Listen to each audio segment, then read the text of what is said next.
last year we were approached to try to rehab some of the existing structures that are on campus and repurpose them.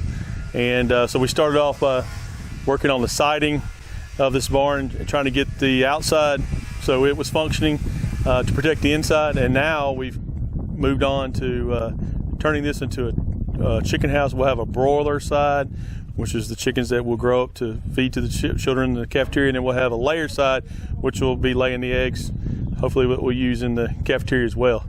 The kids, I mean, there was nothing there, so the wood was all cut here on the campus at our sawmill, and then you know, the kids are using a lot of their own designs, help with the farm staff and myself to kind of come up with a plan for each area of the barn. We're including doing the water. We're running water lines from about 100 yards that way, and we'll be expanding the electrical portion inside the barn. So the kids are going to do electrical, plumbing, carpentry work, I guess building design, and it's a all-encompassing of a lot of things that I teach in agriculture mechanics.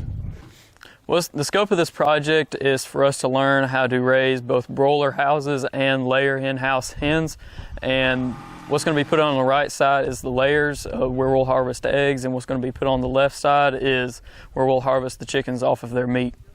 What are you learning? What is the upshot of the learning that's going on here? Talk to me a little bit about the skills that you're learning as a part of this project.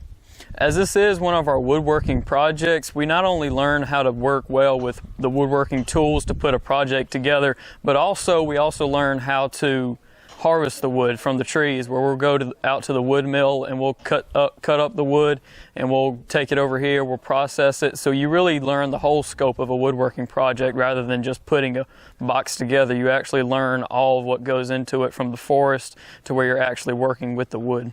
We want to be, you know, self-sufficient here on campus. You know, we want to feed what we grow to our own students.